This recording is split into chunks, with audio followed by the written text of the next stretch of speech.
Hey guys, thank you for joining me again on my YouTube channel. Today, I want to talk about a movie that I saw recently called Our Friend. My name is Joy Cheriel Brown, and I am the owner of Third Person Omniscient Productions, and I am the author of The Secret of Life Through Screenwriting, How to Use the Law of Attraction to Structure Your Screenplay, Create Characters, and Find Meaning in Your Script. And so, first of all, I want to say that this movie, Our Friend, it was directed by Gabriella Cowperth-Waite. I'm not really quite sure how to say her last name. And the screenplay was by Brad Inglesby, and it was based off of the article called The Friend by Matthew Teague, who the story is partially about. So, first of all, let me just say that the movie Our Friend is definitely a tearjerker. So, if you're not really in the mood to cry, then maybe you won't want to watch the movie until you're in a mood that you can take a good cry, because I cried several times during this movie. The movie is about a couple, Matthew Teague and Nicole Teague, and Nicole finds out that she has cancer. And basically, she eventually finds out that the cancer is terminal. There might be some spoilers also in this video, so just be aware of that. You might want to go watch the movie first, then watch this video. She finds out that the cancer is terminal.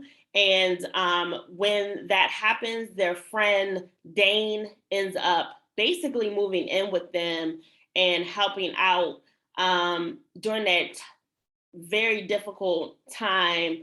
And it's just such a good movie that represents the end of life, like what happens at the end of life from a terminal illness. And that process when you're going to die, like what happens, what do you do? And like I said, it's definitely a tearjerker. And the first time in the movie that I like burst into tears was when Nicole and Matthew find out that her cancer is terminal, and of course they tell Dane, but they're like, we're not going to tell the girls until it's the right time for them to know. And the movie is told. I'll get to this, but first of all, let me say that the part when she sits down and she tells her bucket list, like what she wants to accomplish before she transitions. Oh my God, like that's when the tears started for me. Like I burst into tears, and I'm just like, oh, and like the way Dakota Johnson played that moment. So the movie is starring Casey Affleck, Dakota Johnson, and Jason Segel.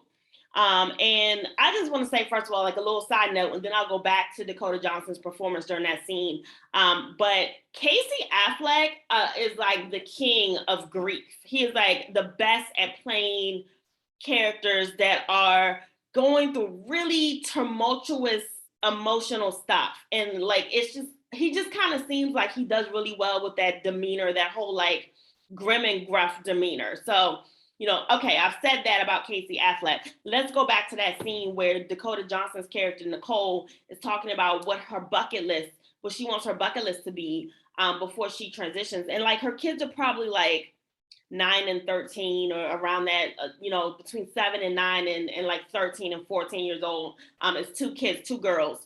And that, by the way, the child actors in this movie are really, really good too. Especially the teenager. I think she's probably about 13 years old in the movie. The actress's name is Isabella Kai, who plays Molly Teague. And then there's the little girl, Violet McGraw, who plays Evie Teague.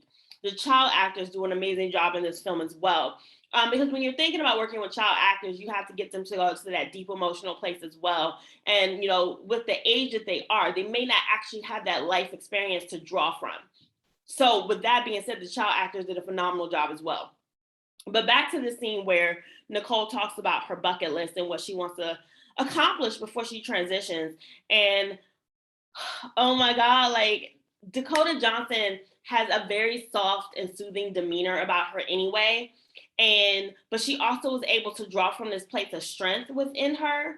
So she was a great casting choice to play Nicole. Nicole's character is an actress like of community musical theater, and her husband Matthew Teague, played by Casey Affleck, is a journalist. And that kind of comes into play in the story as well. So I'm going to talk about the strong things about the movie first, and then I'll go into like what some of the weaknesses were. But yeah, like that scene where she's talking about her bucket list, like Dakota Johnson just really just played that part. And like, I feel like her performance is what like made me burst into tears, because you can tell like she's kind of sad and like there are tears forming in her eyes, but she's also like digging deep within herself to find that place of strength and that place of like, you know what, I am not a victim, you know, like you know what Joel Osteen always says, I am not a victim, I am a victor, you know. And I really feel like Dakota Johnson like really pulled from that place within inside her. Brilliant job, girl. That scene was just like, that scene was so good. And like the whole movie is just like, the first word that comes to mind when I think about this movie is beautiful. It's a beautiful story. It's a beautiful movie. It's really a, you know, a story of like how as human beings we go through some tough emotional draining shit sometimes, but we can still find the compassion and be there for each other. And it's just such a beautiful movie that does that, that shows what it's about to be a friend and to be there for somebody. Because Dane, the character that like, you know, basically moves into their house with them for 2 years during this process. And I love the movie because like he's a single guy, and you kind of, you know, like several times in the movie they talk about how his life isn't going anywhere or whatever, but you see that he struggles with that. You see that he struggles with like his life hasn't really progressed to where he wants it to be.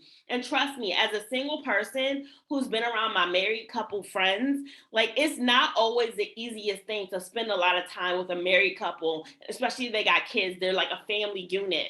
It's a lot easier if you look at yourself as a part of the family, like an uncle or an aunt or something like that. But still, it's not easy to be single and spend so much time with a married couple. Like that in itself is hard. And then when they're going through what they're going through, it takes a special kind of person to do that and to be there for them for that long period of time, because he sacrificed, you know, his own relationships and his own career growth and everything else to do that and be there for them. And the movie deals with that in a very subtle but yet beautiful way.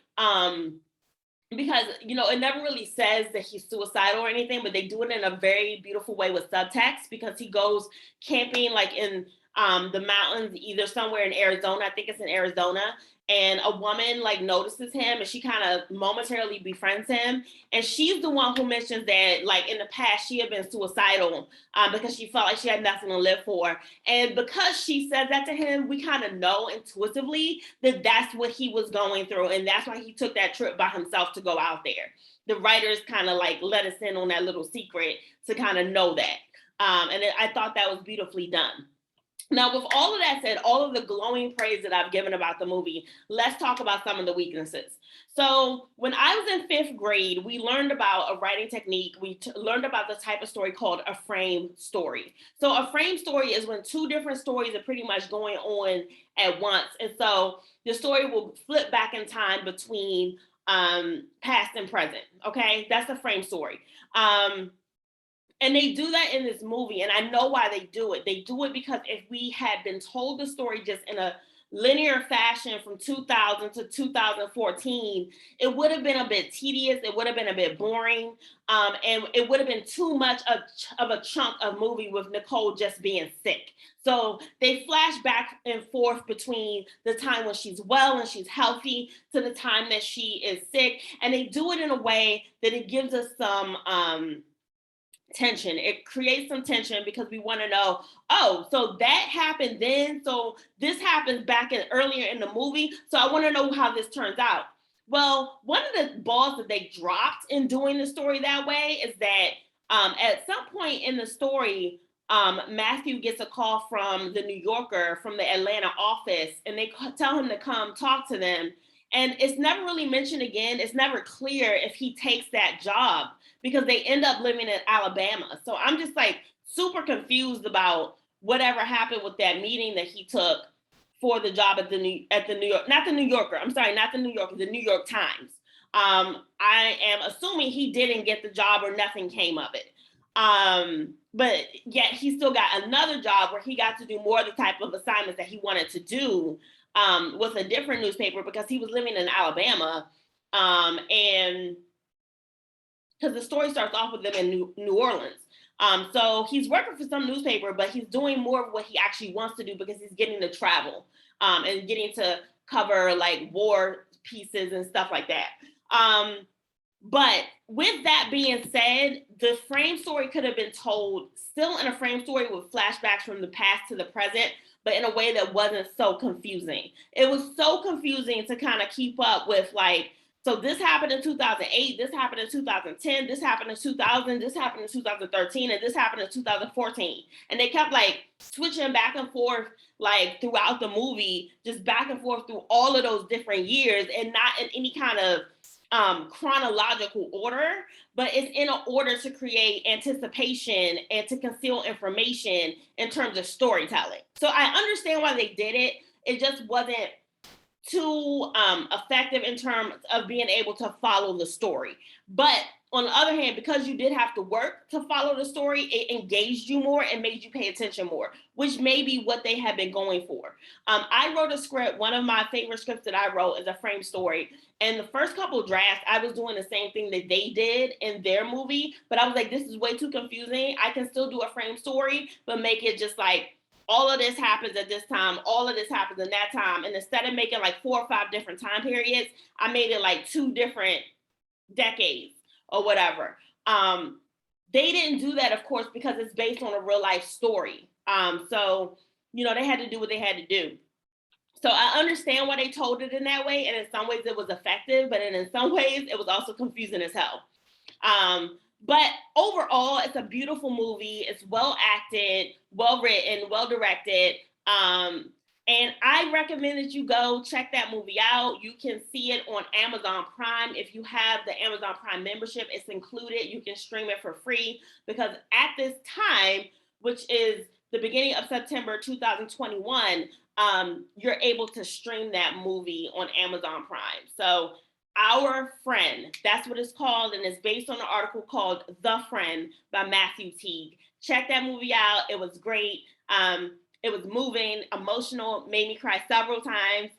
So if you like this video, please like it and share it out with your friends. And please subscribe to my channel so that you don't miss any of my upcoming videos. Thank you guys. Go do something creative and enjoy the rest of your day. Bye.